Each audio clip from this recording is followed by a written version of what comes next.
Bueno, no sé a cuántos de ustedes les gustan los test de preguntas. A mí me encantan. Hay una cosa ahí medio lúdica. Acá Luli me levanta la mano. Son fantásticos. Tienen, reitero, algo como muy lúdico. Y además me encanta cuando llega el final, donde hay como que sacar alguna especie de conclusión. ¿Viste? Que posiblemente te pueda ayudar a descubrir algo de vos. A veces no funciona para nada, pero a veces está bueno, es interesante. En el día de hoy yo quiero invitarlos a comenzar este mensaje participando de un test que nos va a servir para medir nada más ni nada menos que nuestro nivel de orgullo. Y tienen 3 posibles respuestas a cada pregunta. Las respuestas posibles son muy seguido, a veces o nunca. ¿Se entendió? ¿Vamos a comenzar? Estas son las preguntas. ¿Te cuesta pedir o aceptar ayuda cuando realmente lo necesitas? ¿Te es difícil pedir perdón cuando cometes un error? ¿Esperas constantemente reconocimiento o agradecimiento por lo que haces? ¿Te comparás con los demás cuando ellos son reconocidos y vos no? ¿Te incomoda que te corrijan? ¿Sos de justificarte cuando te señalan un error? ¿Te cuesta escuchar a otros sin interrumpirlos para compartir tus propias ideas, experiencias o puntos de vista? ¿Hablas con frecuencia de tus logros o habilidades? ¿Te gusta ser el centro de la atención? ¿Pensás regularmente en lo que los demás perciben de vos? Y finalmente, ¿reconoces a Dios por lo bueno en tu vida o atribuís tus triunfos y tus éxitos a tus propios esfuerzos y virtudes? Bueno, y acá viene la parte de las conclusiones. Si tuviste la mayoría de nunca, es probable que seas un ser celestial. No, mentira, dice, es probable que seas alguien humilde y en la mayoría de tus áreas reconozcas tus limitaciones, seas receptivo a correcciones, des lugar a los demás y pongas a Dios en el centro de tu vida. ¡Guau! ¡Epa! Si tuviste mayoría de a veces, puede que el orgullo te gane en determinadas situaciones, aunque no domina fuertemente ni marcadamente tu carácter. Y si tuviste la mayoría de muy seguido, estás en una zona de riesgo en la que el orgullo está afectando seriamente tu relación con Dios y las personas.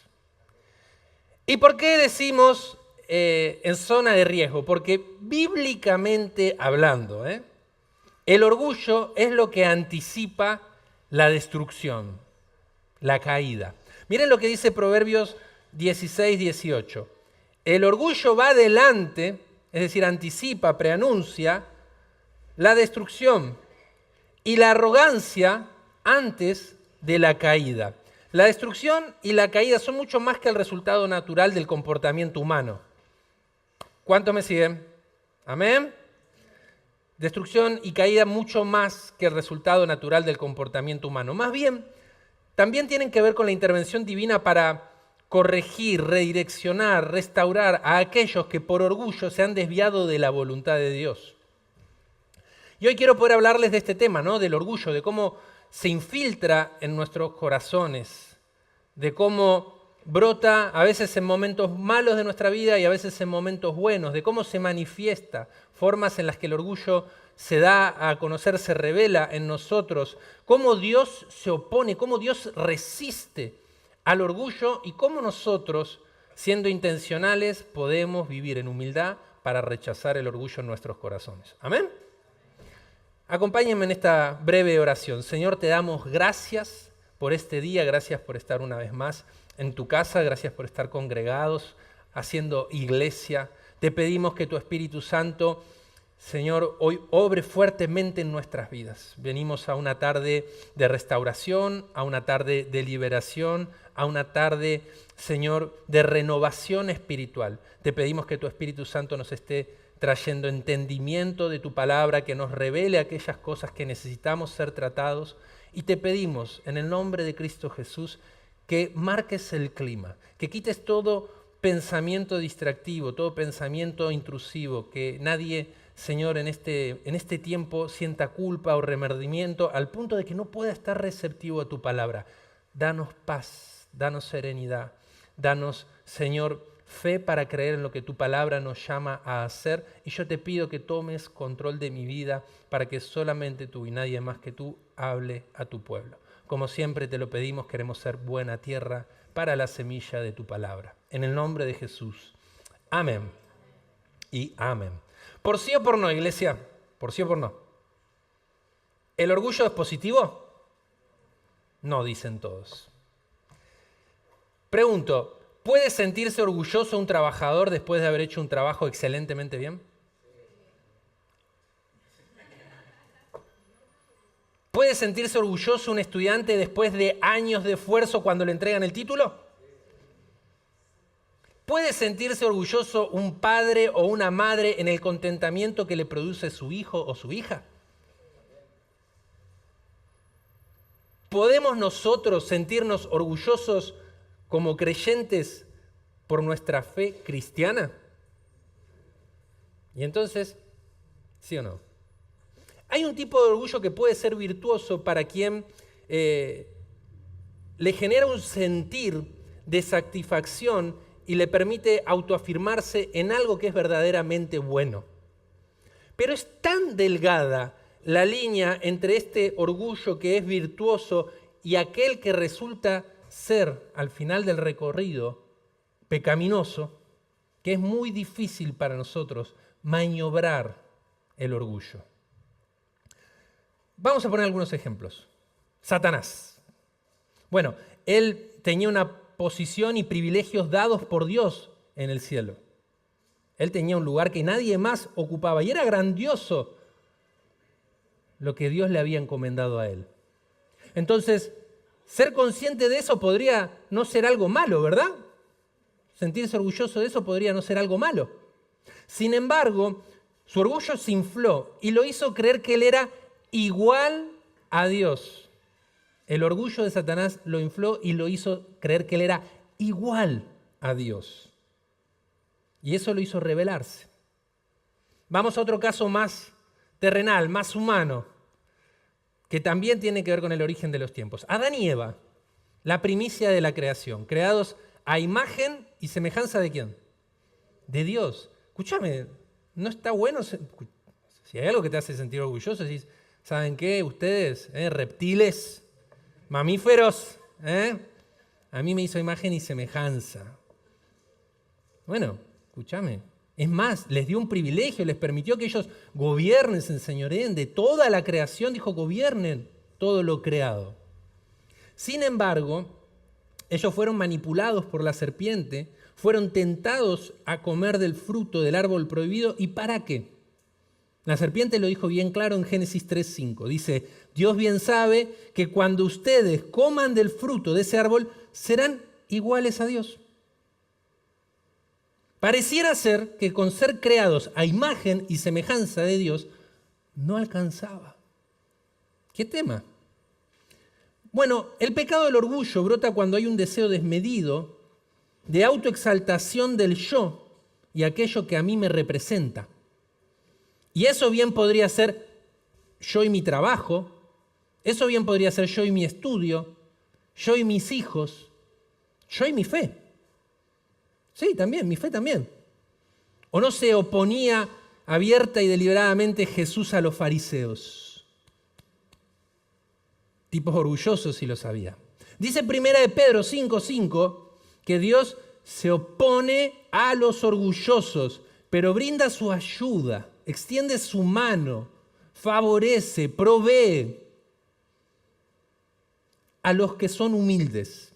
La Biblia condena claramente todo pecado, pero hay un énfasis en el orgullo, ¿no? Como si fuera un pecado que Dios resiste activamente, está pero realmente decidido a oponerse. Y en esta cita que acabo de leer, 1 de Pedro 5:5, donde dice se opone, el verbo original de la cita significa esto. Mirá lo que te voy a decir, te va a volar la cabeza. Que se opone es formar una línea de batalla en contra de alguien. Es decir, que cuando nosotros somos orgullosos, Dios dice, ok, armen filas, vamos contra Se opone. Contiende contra vos o contra mí, con cualquiera que tiene orgullo en su corazón. Qué fuerte que es esto de que Dios se opone contra los orgullosos al punto de contender, luchar, rivalizar Él mismo contra ellos. Ahora, todos los pecados son ofensivos y merecen el juicio del Señor. En eso estamos de acuerdo. Pero el orgullo provoca, vamos a decirle, una resistencia especial por parte de Dios. ¿Y eso por qué? ¿Por qué?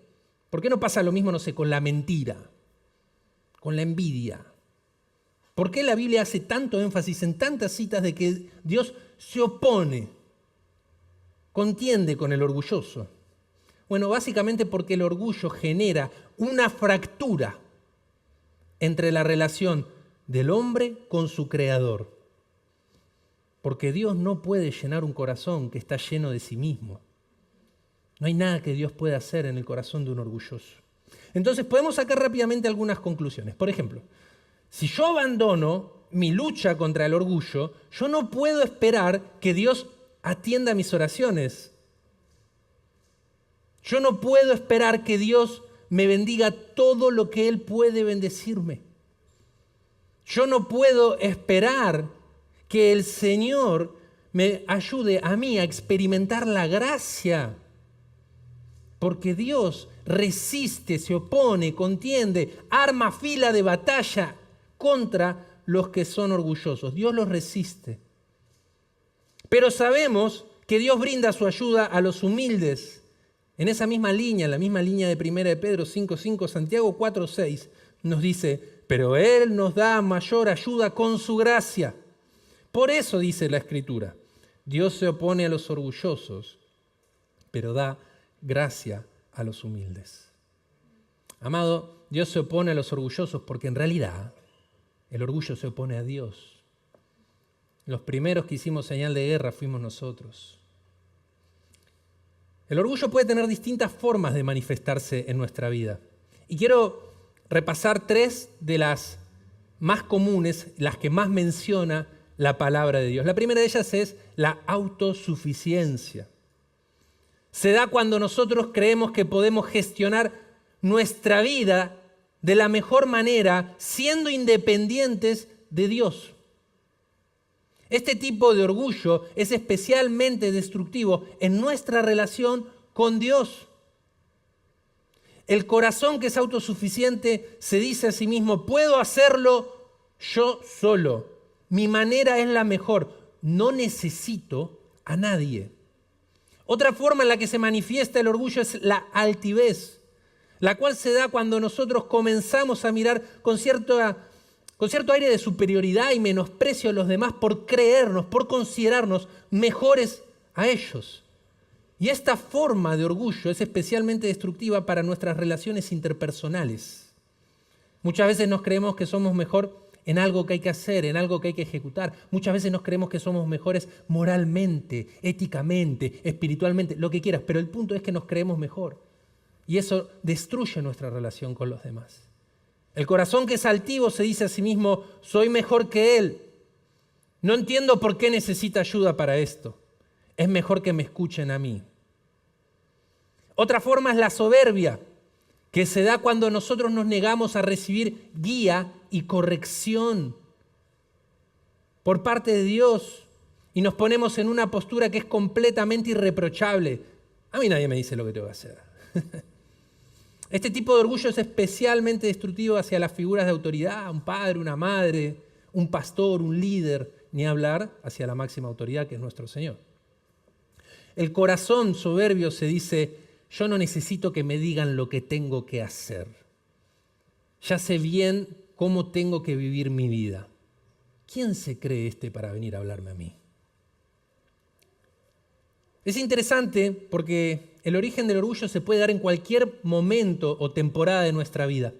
El orgullo se puede dar tanto en momentos de dolor como en momentos de éxito.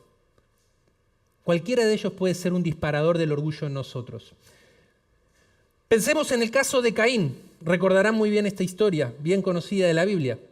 Él y su hermano Abel entregaron ofrenda a Dios. El Señor recibió con agrado la ofrenda de Abel, pero rechazó la de Caín. Esto produjo en Caín el deseo motivado por la envidia, por los celos, de matar a su hermano y lo hizo, lo asesinó. Entonces Dios lo fue a confrontar. ¿Y cuál fue la respuesta soberbia que Caín le dio a Dios? Se levantó bien guapo Caín. ¿Acaso yo soy el guarda de mi hermano? A la flauta, Caín. Pero Dios se opone a los soberbios. Dios se opone a los orgullosos. ¿Y cómo terminó Caín sus días? Siendo un fugitivo, siendo un errante. Hay personas que luego del dolor o de la frustración no logran elaborar bien sus sentimientos. Y en lugar de decir, ok, yo de esto voy a aprender, voy a ser dócil, voy a ser enseñable, voy a dejarme corregir, voy a buscar reconciliación. En lugar de eso lo que hacen es dejar crecer el orgullo en sus corazones porque se sintieron juzgados o porque se sintieron menospreciados. Entonces empiezan a trasladar o evadir culpas y a justificar o a esconder sus errores. Un caso totalmente opuesto. Recordarán el rey Usías, este personaje de la Biblia, pero lleno de favor de Dios. Un rey piadoso, un rey que le iba todo bien. Y después de una temporada de triunfo tras triunfo tras triunfo, él decide ir al templo del Señor y ser quien quemaba el incienso. El asunto es que por ordenanza del Señor, quienes quemaban el incienso en el templo eran los sacerdotes, personas consagradas, dedicadas a esa función. Pero el corazón altivo de Usías, seguramente arrogado y apropiado de tanto éxito que el Señor le había permitido tener, dijo, no, yo puedo quemar el incienso. ¿Y cómo terminó la vida del estimado rey Usías? Aislado y apartado luego de que el Señor le envió lepra. Muchos conocerán personas que después de un momento de promoción, de prosperidad, de pronto cambian quiénes son. Una persona que recibe una bendición económica, un reconocimiento profesional, y aquella persona amable y generosa que conocíamos empieza a tener otra conducta y a mirar a todos por encima de su hombro, olvidándose de dónde en realidad ellos venían. Es fácil y es ilustrativo juzgar a Caín, juzgar a Usías, pero todos, vos y yo, cada uno de los que estamos aquí adentro, somos susceptibles de caer en el orgullo. Ya la palabra de Dios en Jeremías nos advierte que el corazón del hombre es ¿qué? Engañoso y que nadie lo puede comprender. Y en contrapartida, la palabra de Dios en Proverbios también nos dice, sobre toda cosa guardada, guarda tu corazón, porque de él mana la vida. La forma de guardar nuestro corazón, la forma de custodiar nuestro corazón es manteniéndolo humilde. Porque si bien el orgullo es la raíz del pecado, la humildad es la semilla de la redención. Todos necesitamos cuidar nuestro corazón con la humildad. En la misma línea de este mismo mensaje, Proverbios 18:2 nos vuelve a decir, tras el orgullo viene la destrucción y tras la humildad el honor. Así como la destrucción es consecuencia del orgullo, el honor lo es de la humildad. La Biblia tiene una cantidad de citas, una cantidad de promesas para aquellos que son humildes, que es sorprendente. Esta semana que lo estudié dije, wow, cuántas promesas que hay por parte del Señor para aquellos que viven en humildad. Solo te comparto algunas. Mirá, la Biblia promete que los humildes, como leíamos en Santiago, recibirán gracia, como leíamos en Pedro, recibirán ayuda. La Biblia promete en Mateo que ellos heredarán la tierra. En Proverbios que tendrán sabiduría divina. En Salmos dice que obtendrán dirección de Dios, que serán rescatados de sus aflicciones, que disfrutarán de la paz y del bienestar. Dice que tendrán en Isaías un espíritu renovado por el Señor. Oíme, ¿cuántos beneficios tiene la humildad? Sin embargo, nosotros no decimos, ok, voy a ser humilde por truecar todas estas cosas con el Señor. La motivación correcta de la persona que se dispone a ser humilde es menguar para que Dios sea exaltado. Y como consecuencia de eso es que recibe todas estas y otras tantas más promesas por parte del Señor. El asunto de la humildad es no es inherente al ser humano. No viene de fábrica, no está en el setting. Yo lo descubrí con mi hijo con 2 años, ya, wow. Ya bien tempranito perdemos todos nosotros la humildad. Por eso es que nosotros tenemos que cultivarla intencionalmente con ciertas conductas de vida y con ciertas actitudes del corazón. ¿Amén? ¿Me están siguiendo? Una de ellas es el reconocimiento. El reconocimiento es un arma fantástica para la autosuficiencia. Decí conmigo, reconocimiento. Reconocer a Dios es admitir que Él es la fuente de todo lo que nosotros somos y tenemos. Es no atribuirnos ningún tipo de mérito por ninguno de nuestros logros. Al contrario, utilizarlos para darle la gloria a Él. Eso es el reconocimiento. Como decía el salmista, tenemos que dentro nuestro decir, bendice alma mía a Jehová y no olvides ninguno de sus beneficios. El problema es que nos olvidamos muy fácilmente de que nos sustenta la gracia. Es tan gracia que nosotros nos olvidamos de que estamos sostenidos por la gracia. Yo mismo les estoy acá, ahora, hablando a ustedes, producto de la gracia. No hice las cosas bien esta semana y seguramente la anterior y seguramente las últimas 48 horas. Y segundamente delante de la santidad del Señor hoy, viniendo para acá. Lo reconozco no para ejercer una falsa humildad, sino porque reconozco verdaderamente que doy de lo que recibo, que es gracia. Y que soy una persona que, como en las palabras de Pablo, hago el mal que no quiero. Pero sin embargo, me paro acá porque el mayor deleite de compartir con ustedes la palabra de Dios tiene que ver con reconocer a Dios y no tomar una posición. Hacer que nuestros ojos se dirijan a Él. Aunque muchas veces tengo que batallar con todos los pasajes oscuros de quién soy, que no son pocos. Pero donde más brilla la luz del Señor es ahí. Ahí es donde se hace más notoria su gracia. Y yo no puedo evitar, por mis penurias, mis pruebas, mis batallas, mis contradicciones, seguir exaltando el nombre del Señor. Porque se trata de reconocerlo a Él. Yo no busco un reconocimiento y ninguno debe buscar un reconocimiento para sí. Por el contrario, toda la gloria es para Él. Cada día de nuestras vidas, toda la gloria es para Él. Miramos a Jesús y es increíble porque Él usaba sus manos para sanar enfermos. Él usaba sus palabras para resucitar muertos. Él usaba sus pies para caminar sobre las aguas. Y sin embargo, Él decía palabras como la que leemos en Juan 5:19. El Hijo no puede hacer nada por sí mismo. ¿Eran tus manos? ¿Eran tus labios? ¿Eran tus pies?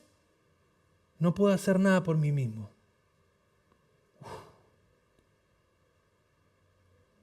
En cierta ocasión incluso un tipo fue y le dijo, un dirigente de los judíos le dijo, maestro bueno, enseguida. Él repelió ese elogio y desvió la atención al Padre. Dijo, solo hay uno bueno, es el Padre que está en los cielos. Lo reconoció a Él, siendo el más bueno que pisó este mundo. Reconoció al Padre. Entonces, ¿en dónde estaba la suficiencia de Jesús? Te pregunto. ¿En Él? ¿En lo que Él hacía? ¿En lo que Él anunciaba? Claramente no. Su suficiencia estaba en el Padre. Primera de Corintios 4:7 dice, ¿qué tienen que Dios no les haya dado? Y si todo lo que tienen proviene de Dios, ¿por qué se jactan como si no fuera un don, no fuera gracia, no fuera un regalo? Hermano, hermana, permití que allí donde la autosuficiencia quiere quedarse con el crédito, la humildad halle una oportunidad para reconocer la gracia. Permitilo vos mismo. El orgulloso siempre quiere ser el centro, no lo puede evitar. Es una necesidad que tiene en su vanidad, en su egolatría, en su búsqueda desmedida de ser lo que todos miran. Pero el humilde sabe que el centro es Dios y lo entroniza delante de los demás vez tras vez tras vez. Amén. Otra de estas actitudes es la confianza, que es un arma letal para luchar contra la soberbia. La confianza. Confiar es soltar el control de nuestras vidas y empezar a esperar y confiar en la voluntad de Dios. Ahora esto cuesta, Esto cuesta. Y especialmente, ¿sabes cuándo nos cuesta? Cuando estamos pasando por tiempos de prueba, cuando estamos pasando por dificultades, cuando no todo marcha como nosotros esperábamos, para cuando las cosas no encajan en el Dios que creemos y la vida que llevamos. Esto cuesta, confiar en esos momentos cuesta. Y hoy el Señor me decía, hay dos posiciones en ese momento. Endurecer el corazón o ser como esa mujer. ¿Se acuerdan la mujer sirofenicia?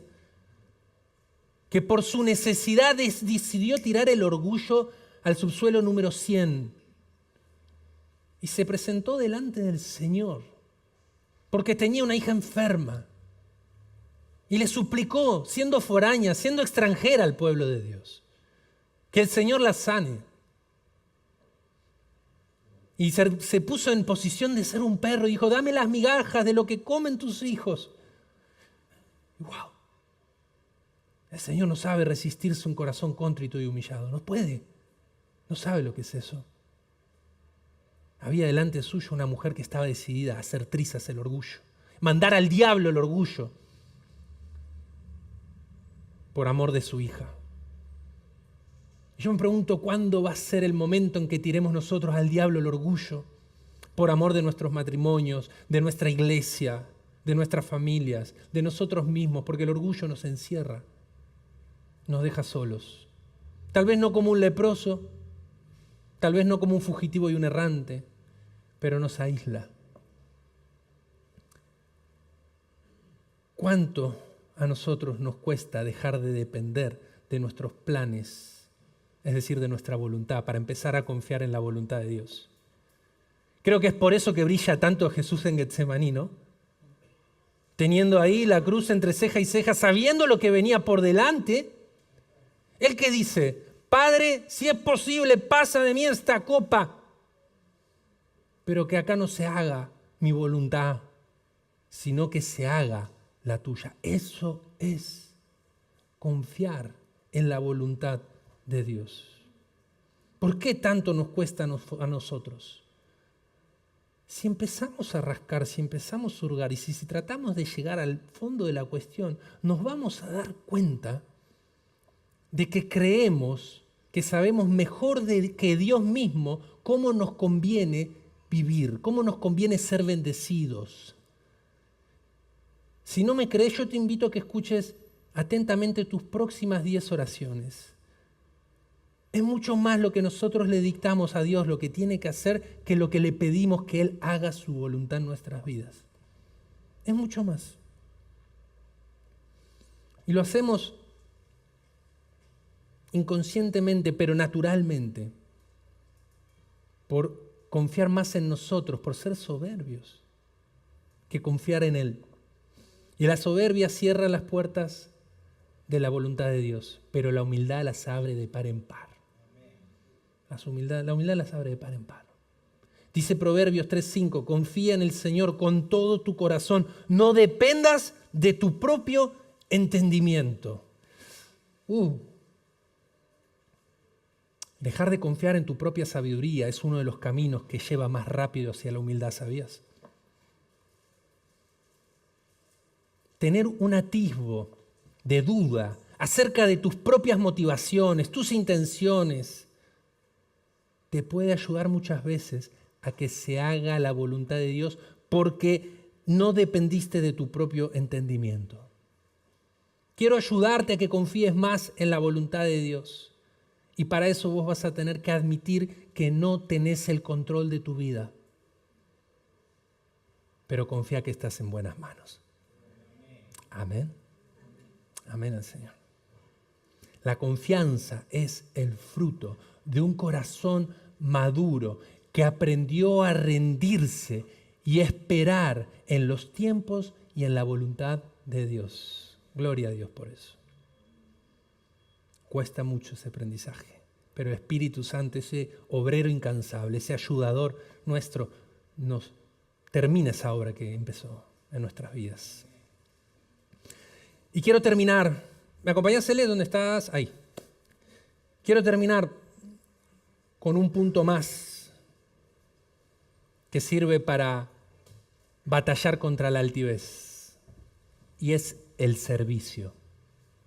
El servicio es un arma letal contra la altivez. Servir es sin duda la receta perfecta para que el sentimiento de superioridad que subyace en la altivez del corazón del hombre sea revertido. La altivez es una de las formas más destructivas del orgullo, como decía antes. ¿Y por qué digo más destructivas? Porque nosotros fuimos creados para servir a Dios, para glorificarlo a Él. Y esa es una meta que difícilmente la va a lograr una persona altiva. Difícilmente la va a lograr. Puede que sirva a los ojos de los hombres, pero no se puede engañar al corazón de Dios. Hechos 20:35 dice, deben recordar las palabras del Señor Jesús. Hay más bendición en dar que en recibir. El servicio es una forma práctica de vivir en esta gran verdad. El servicio es una forma de hacer tangible la humildad. Yo lo he visto en muchos, lo he visto en mi vida. He visto cómo el servicio nos termina bajando del pedestal que el orgullo levantó. Lo he visto en muchos que terminaron entendiendo con el tiempo, porque no aflojaron de servir, porque se sometieron al Señor, porque no vivieron mirándose la pelusa del ombligo. Terminaron entendiendo que delante de Dios todos somos llamados y todos somos iguales. Solo sirviendo el yo se transforma en un nosotros que glorifica a nuestro Dios. ¿Amén? Pónete de pie, iglesia. Solo sirviendo se alcanza la verdadera grandeza, esa que el orgullo reclama de manera corrupta. Acompáñenme la banda también, por favor.